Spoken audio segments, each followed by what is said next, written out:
Remember, the next episode after this is already up live and available to watch now by over 4,500 incredible fans on the world's largest and highest earning anime and manga Patreon in the world.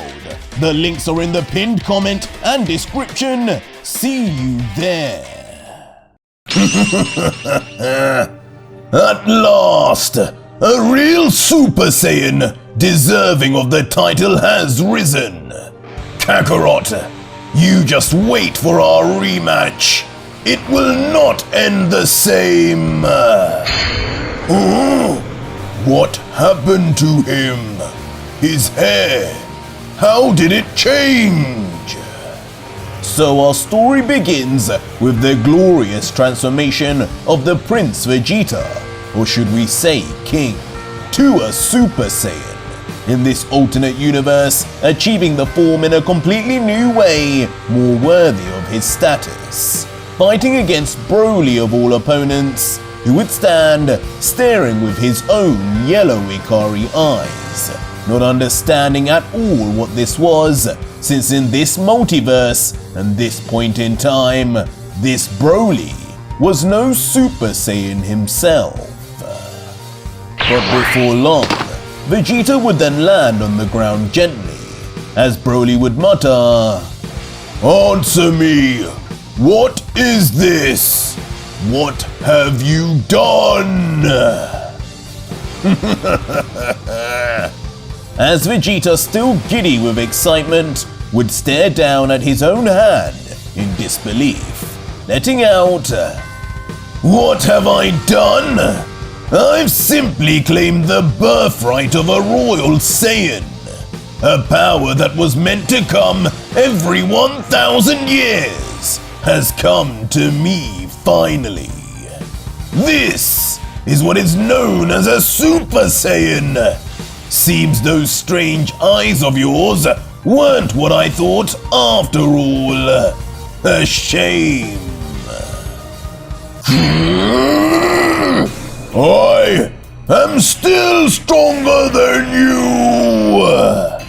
But this low-key taunting from the prince would only serve to trigger the primal Broly, as high air pressure would suddenly start flowing from straight under him, as if about to power up some more in response. But just as this interaction would be happening, a pair of muscular legs would be seen running at full pelt. "Broly! What are you doing?" And astonishingly, it would be Paragus, who just like in the other multiverses and timelines, also existed here as well, running frantically with his arm out calling for his son. Wait! That man! But as soon as he would get close enough for his one functional eye to see properly and clearly, it would widen when he would realize who exactly his son was engaging with, as he would mutter further, "That man is the Prince! Prince Vegeta is still alive! Unbelievable! What does this mean? I thought Planet Vegeta was done for! Wait!"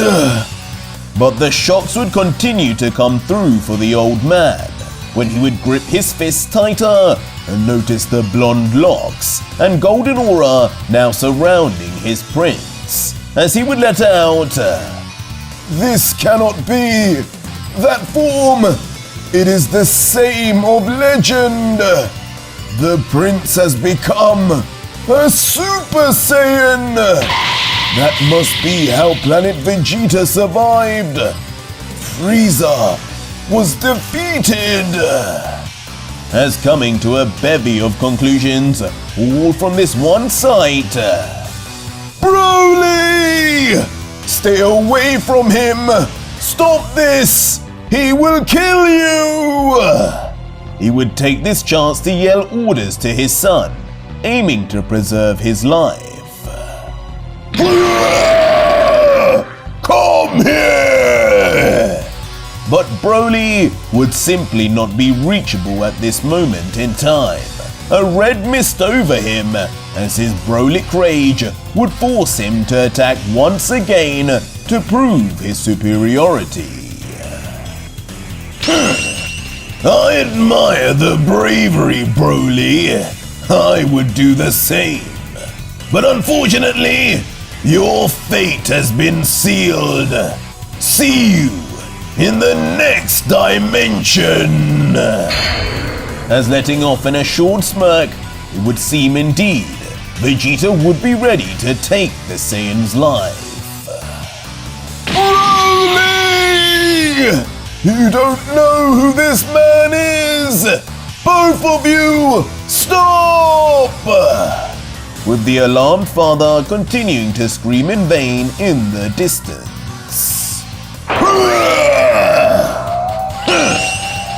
I can't believe how slow you are! Shame on me! As Broly's first strike would now be dodged easily and with perfect precision. Not even a fractional movement in the prince's expression as he would do so. Wide open, clown! As mercilessly, Vegeta would be quick to reply back with his own attack, landing cleanly right in Broly's gut, winding him instantly as blood would splatter forcefully from his mouth.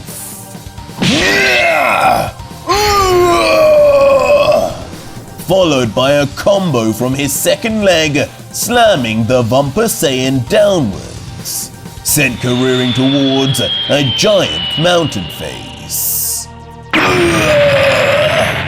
As ultimately, it wouldn't be enough to stop his momentum, smashing straight through it like a bullet through paper, and on to the next one. His power. This isn't the same as it was. As on the ground finally, damaged, Broly would take time to try and rationalize what was going on, attempting to get up now by his still shaking from impact arms and knees. Who is he? Why does it feel like I know him? As gritting his teeth, the confusion of Vegeta's appearance would start to anger the Primal Saiyan. As looking up, he would continue, could he really be where Dad is from? Where I come from? I didn't take you as a deep thinker. Bad move in the heat of battle, friend. What? But unfortunately for Broly, the mercilessness of Super Saiyan Vegeta would only continue, appearing now right behind Broly with his arm already aimed at the warrior's backside, freezing Broly in the spot.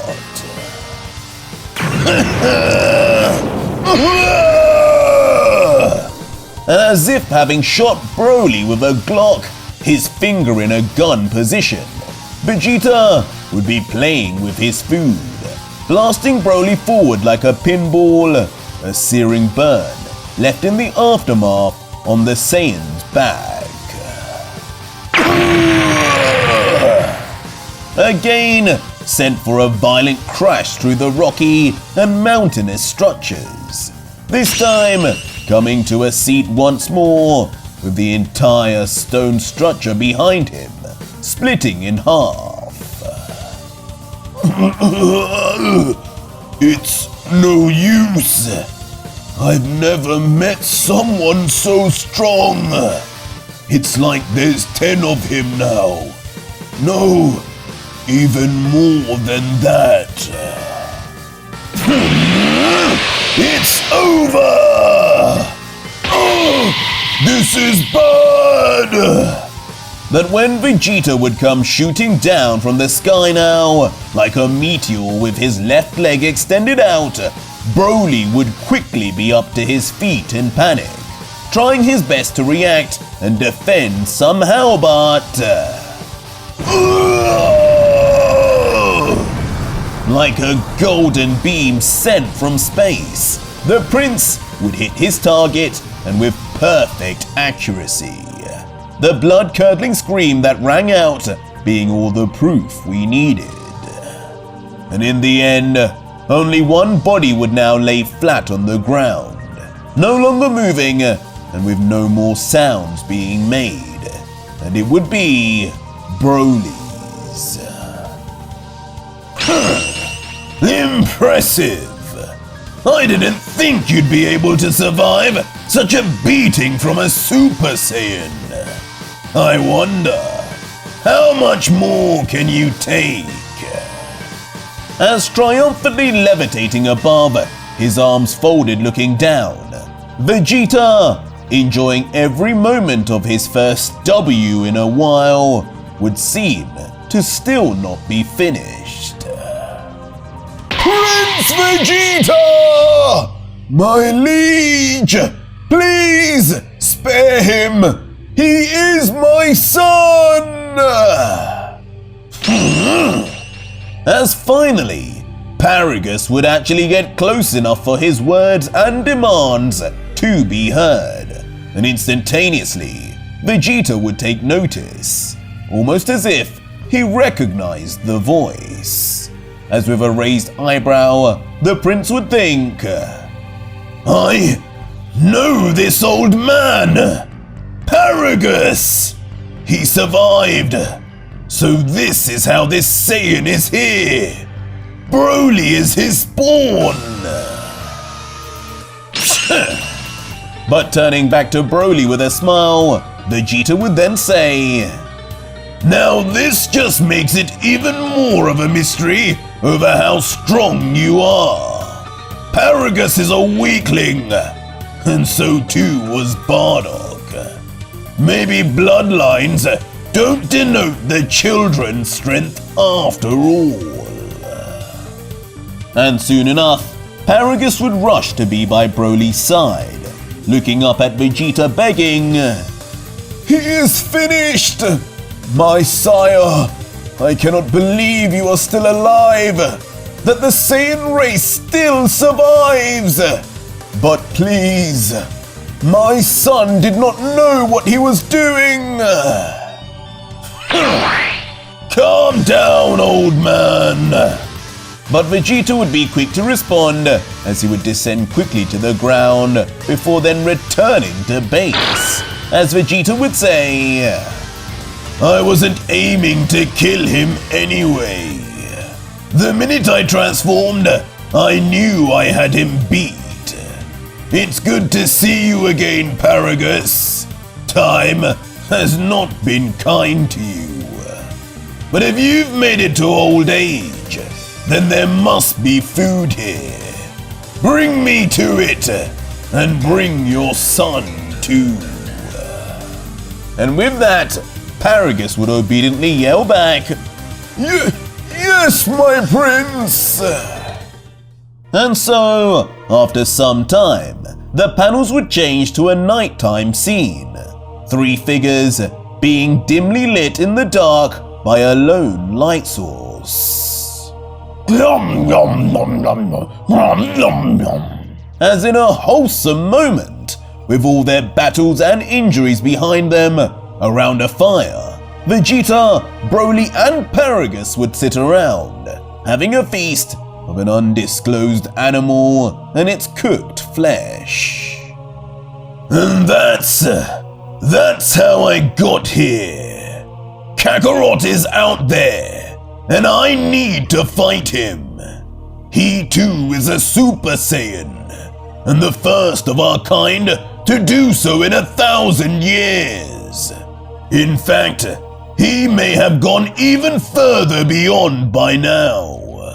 But it means nothing to me. My honor as a Saiyan will only be satisfied when I can challenge him again and prove I am the strongest. As Broly, now having heard Vegeta's entire story up until this point, would only have to mutter in response, Kakarot! Unbelievable! Kakarot! Bardot's son! That crying brat who wouldn't stop waking up Broly when they were babies went on to become a Super Saiyan and defeated Frieza by himself. I can hardly believe it. Broly was born with the greatest power level of any Saiyan baby, and yet he has yet to achieve it. Perhaps there is hope in the future. Oh, he will. I'm sure of it. He's seen me now, my new training partner. So it's only right he keeps up in power with me. As Broly, hearing this, would just smile back. But at this point, Vegeta would then stand up abruptly, done with his food, and let out. But first things first. You mentioned that your ship hasn't functioned since you first crash-landed here. I understand there's no technology here to work with, but my ship, though damaged, should have everything you need. Find a way to get us the hell off here, Paragus! And immediately, Paragus would stand also, salute, and say, Of course! And so, it would seem only a few days later, Paragus would succeed with making use of what was left of Bulma's gravity machine, as we would then see the three Saiyans approaching towards the Saiyan spaceship Broly and his father had first escaped planet Vegeta on. But as Vegeta would spearhead forward in front, he would turn around and ask, Last time I'm going to ask this, old man, but are you sure you aren't coming with us? This planet is dangerous, I'm sure you know. To which Paragus would just respond humbly, Yes, I am sure, my lord. Thank you. But that ship is only built for 2 people. Any more, and we would run out of fuel in the middle of space. I have been here well over a decade. I will survive. I am positive you and my son will find more ships on your quest and come get me soon enough. Before then turning to his son and letting out, Broly, take care of yourself out there. Serve your prince well. And the silent giant would just smile back before Vegeta and Broly would then inevitably enter the ship, the door closing.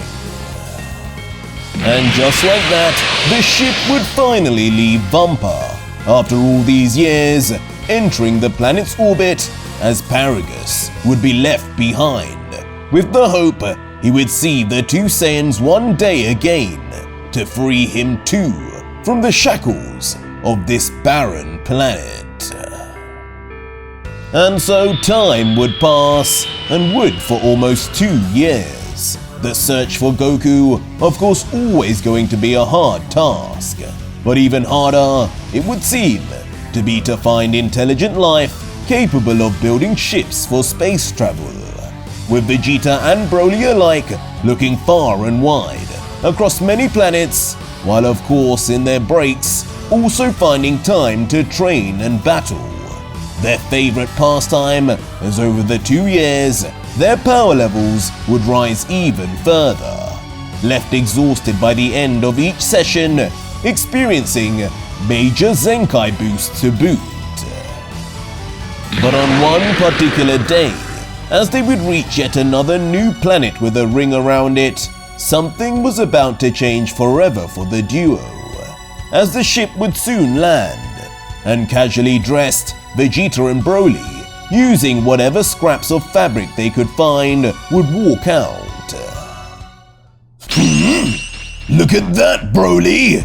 we may have finally struck gold. This place has people and technology. As Vegeta would be first to notice not only the structures in the distance, but the ships flying across the sky, clearly using a fuel source just like them. As with a grin forming, Vegeta would say, "I was beginning to think we'd have to leave your old man to rot. He's lucky. Had this planet not had anything either, our fuel reserves would be shot. Let's go have a little chat with these people." Vegeta! Wait! But just as the prince would say this, Broly would suddenly sense something that was not ready for any kind of chat.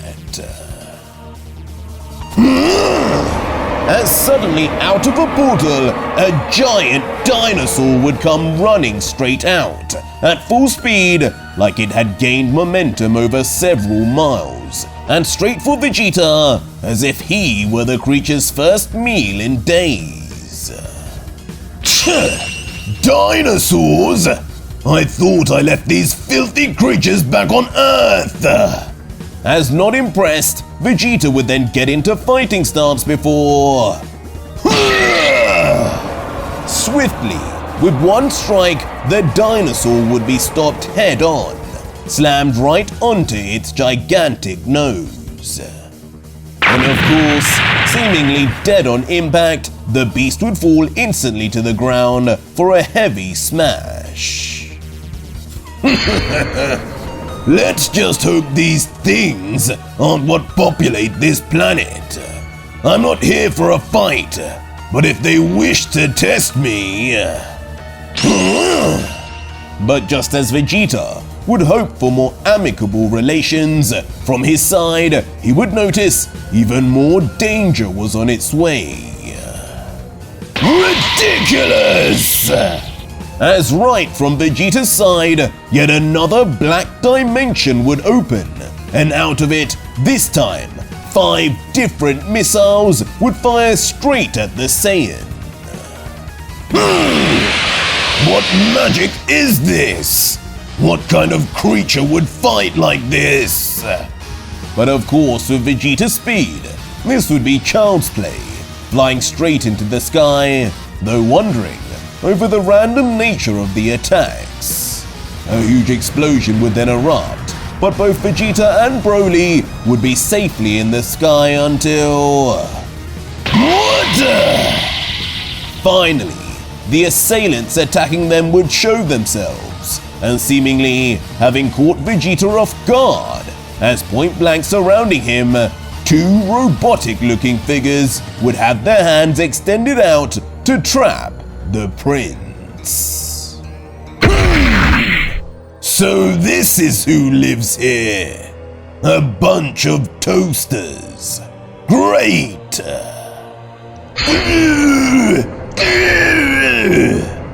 But in a flash, in a single moment, the very next thing we would see is both opponents clamped tightly in headlocks within Vegeta's arms, struggling away in disbelief at what had just happened.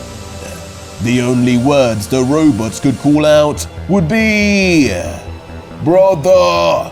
Brother!" But Vegeta, looking down at them, would try to reassure, saying, "I don't know what you think you're doing, but this isn't how you treat guests. I'm here to talk to your leader, so unless you can bring me to him, buzz off and leave us be." But looking to his supposed brother, the first robot would ominously say, "The time has come.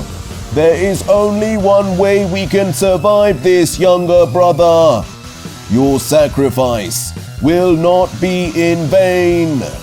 And the other would respond back, "I understand. We can begin." And with that, the 2 would then reach into their pockets of their robes and pull out, of all things, 2 mysterious bug-looking creatures, holding them tightly as if they hid within them a game-changing secret. As quickly, with no mouth in sight, the two robots would flick the bugs into the slits within their eyes, like tossing trash into a bin. What the? And almost immediately a change would begin, as their whole bodies would start to transition in state from solid to some kind of viscous liquid, taking the prince totally off guard as they would start to slip from his grip. Crashing to the ground initially, escaping Vegeta, before rapidly shooting towards each other to combine. A rising mass of white liquid now bubbling away, and something would start to take shape, something humanoid in posture. What did they do? As Broly would be the first to be wide-eyed, completely confused at what had been created as a result. As standing there now would be an unrecognizable figure, a literal stone statue frozen in place with no features that resemble either robot. But it would only last a few seconds, as immediately the stone statue would split back into the two robots. So, this was some kind of escape routine? For a minute there, I thought you two had combined into one. That would have been interesting. As partially confused, Vegeta would watch with a raised eyebrow and his arms folded. You will find out what we did now!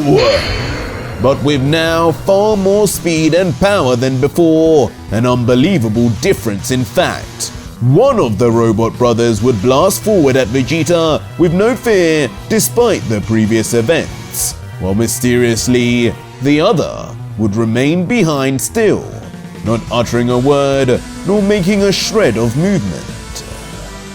And in his speed, as he would approach, it would seem Vegeta would have no time to react, not moving himself.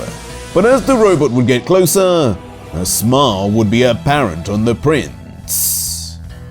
If only that face of yours could show expressions. This next part is always my favorite. As ultimately the robot would then make contact, a direct hit slamming straight onto Vegeta's face.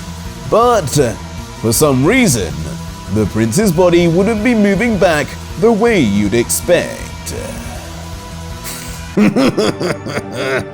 Well, would you look at that? Even without expressions, it seems you toasters do experience fear after all. As standing there unfazed, uninjured, and unaffected as if hit by a pillow, Vegeta would just maintain conversation. Oh, this can't be! I gained so much power! I should be stronger! Oh, it definitely can be! Much stronger is good and all, but when the baseline is a weakling, the new power level is just slightly less weakling.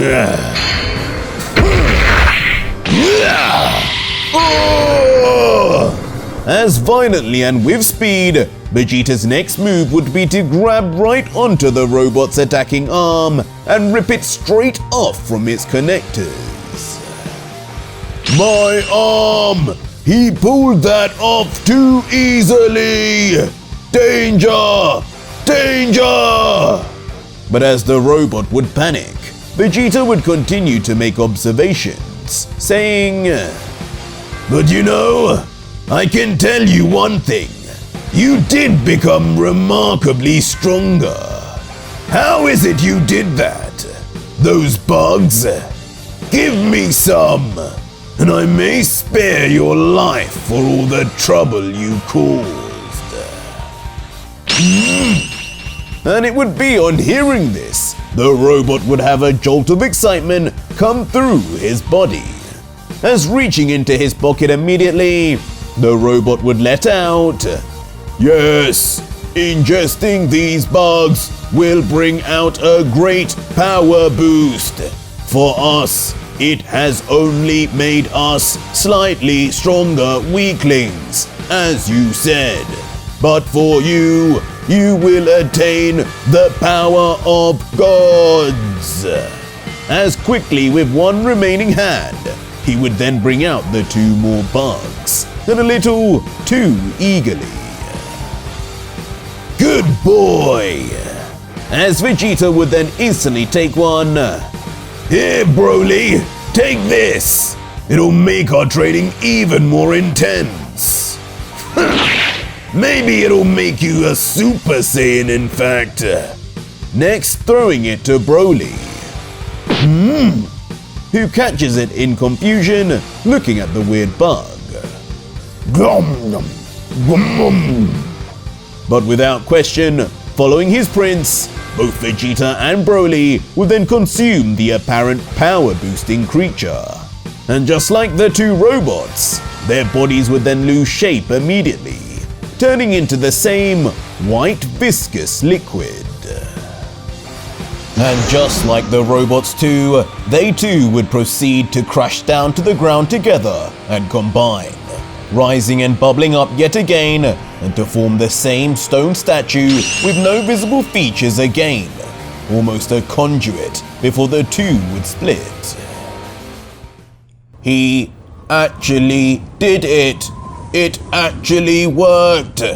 And for a moment, the robotic creature would seem surprised what he said would happen actually happened.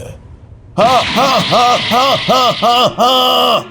Until in a strange scene, a cold and inhuman laugh would ring out in victory, lifting his fist, continuing, "You squishies will believe anything. Yes, I am stronger, but not without sacrifice. Brother, this is for you. Ha ha ha ha ha ha!" Ringing out with even more laughter into the sky like a megaphone, as he would then turn to his brother, which was left behind, still unmoving, and say, "They do not know. I am stronger because your power became mine, but only after I killed you." As when we would zoom in, indeed, there would be no visible red eye on the robot, like he had been deactivated, like no electricity was left in the tank. And like the hunk of metal it was, it would then fall to the ground without noise. "Now, you two, will you be able to make the same sacrifice?" As when we'd rejoin Vegeta and Broly in a new dimension, potentially within the mind of this fused stone statue, it would seem they had heard these words from the robot. Both immediately turning their heads around, looking and looking, but seeing nothing but blank space, until finally, Vegeta would turn somberly to Broly and say, "Tch, well, looks like we were tricked, Broly. It was my idea, so I'll take the blame. But I'm not sure right now is the time I'm supposed to die." As Broly would coldly respond back, "Then I guess we have a problem."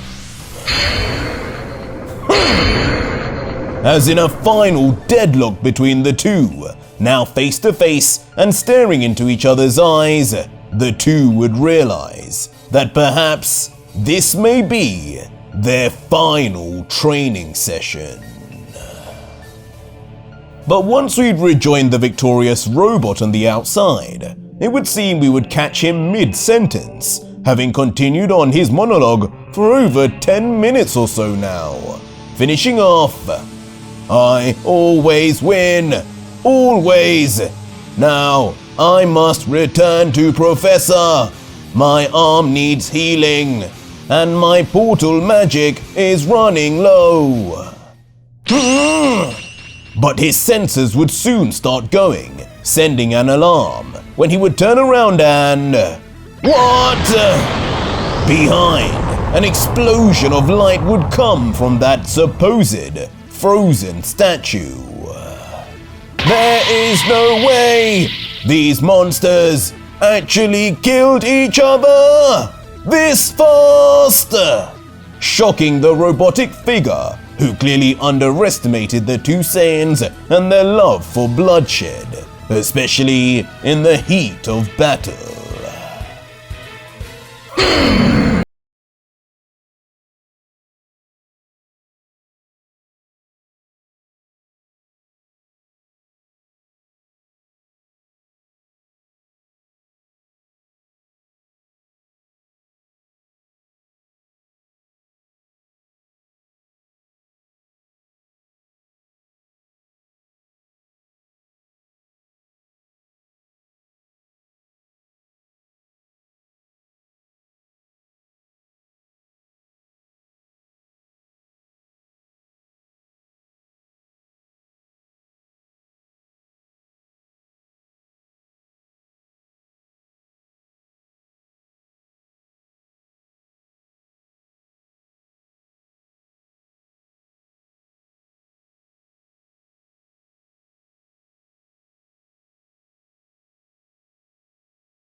Who are you?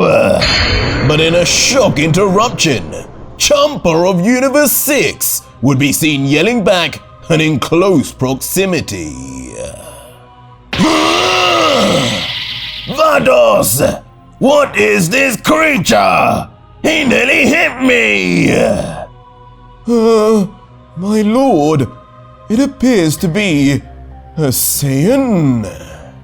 As in one final unbelievable scene, Prince Vegeta would find himself meeting his first god and angel, but it wouldn't be Beerus and Whis, as some way, somehow, the Saiyan from Universe 7 would find himself in a universe that did not belong to him.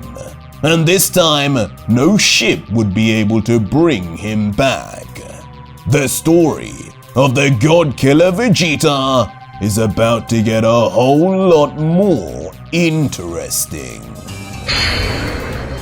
But that was it for today's video, guys, and if you made it this far, leave me a hashtag Universe 6 in the comments down below and let me know what the hell happens to Vegeta now. Or just find out what happens right now on my Patreon, where you can see the full next video, fully voice acted, soundtracked, and edited for you to enjoy with over 4,500 plus other fans, as well as getting access to 250 plus other fan mangas too.